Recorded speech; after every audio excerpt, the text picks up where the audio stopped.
Well, you're on a beautiful fall day at Saskatoon Golf and Country Club. Grace Odnokon, who's obviously spent a lot of time here as you grow up, obviously. We're going to talk about your big summer and kind of your golf career and maybe where it's going to take you. I think we kind of know, but how'd you get into this game? So my mom was a golfer, and when I was young, she'd always take me out to the course, and well, that's pretty much just how it started, all my mom. Yeah. What do you like about it? Everything. Like, I love competing, I love being out here, just golf in general, I love it. So when did you venture into the MJT Mini Tour? 7, 8 years old, I think, is when I started seeing your name there. I was about, I want to say 9 years old when I first played my first MJT in Swift. Okay.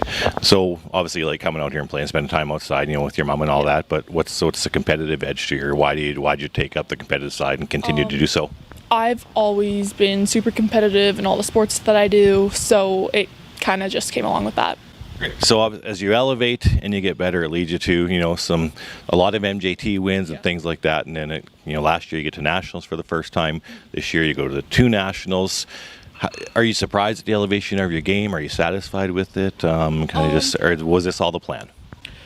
I am really happy with it. I would like to do better at the bigger events. Nationals both years weren't great. U15 Nats weren't amazing, but as my game progresses and I get to bigger events over and over the years, I assume that it'll get better. Yeah, I want to talk to you about the nationals with the U15s a little bit. I talked to Lucas here last week actually and asked him the same question. Was it a little bit different playing against kids you knew their own age? Not really. Yeah, not a lot. It was different, being in a bigger category with a lot of girls that were my own age. That was about the only difference, though, and the yardage, obviously. And not having to worry about a cut, right? You just go out there and you knew it was 36 holes. Yeah. So, and then obviously nationals, I think the juniors were before that, and I don't have the stats in front of me, and I'm just, so that didn't go as well as you wanted it to, or? No, I struggled there. I struggled at both national events, but I'm hoping that as I get more nationals under my belt, it'll get better. So as you kind of elevate as amateur nationals, that's you have to assume that you're going. I would assume maybe even want that next summer, hey? Yeah, next summer probably we'll try and get there with U15 nationals. Me being too old for it now. But the winter now here is you kind of develop. I know you're playing some hockey, multi-sport athlete. Brooke Hobson, Brooklyn Fry. We were just kind of talking about where does golf, hockey all kind of play into your future. You got a long ways to go. I think 15, 16 years old here. I'm not quite sure yet. I do want to go down south for post-secondary.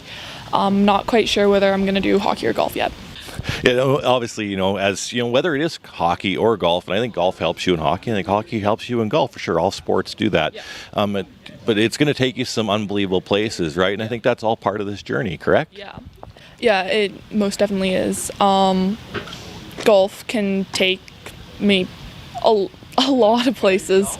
I can go down south and play, but hockey can as well, so... Yeah, for sure. Yeah. And I know you told me, I asked you about this a long time ago, 6 years or so. Saskatchewan's never had an amateur champion and mom-daughter, right? Yeah. 2 on the men's side, the Balmers and the Stewarts. But what would that mean to you? Because obviously your mom was a huge inspiration for you, huge inspiration for female golfers in this province, right? Yeah.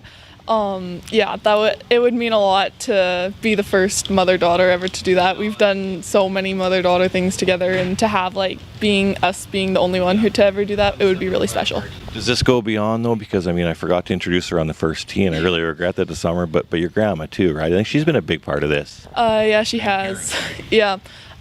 She whenever she can, she'll always come and travel down, and she caddied for me at the Am for a round, and she'll always be there. She's always there to clap for me, so it's awesome. Yeah, for sure. The things you get to share. We saw Phil Jonas as we were just kind of walking up here, and I know Phil and Patty have been obviously instrumental in your growth of your game as well, hey? Yeah, Phil and Patty are the best. I have them to thank for so much that I've accomplished. They're the ones who really taught me how to swing the way that I can. Yeah. A lot about golf. When you mentioned you're a hockey player, you actually moved out of Saskatoon. You're in Regina now, expanding your wings, even more preparing for when you move out to college, hey? Yeah, pretty much. Yeah. How's the season started? We're a good team. We had a rough go in our first 2 games, but I think we're going to do pretty good this year. For sure. National champion Regina Rebels is who you play for now. Well, thanks for sitting down, Grace. Obviously, we've enjoyed watching your development and very excited to see where it all takes you. Yeah, thank you so much.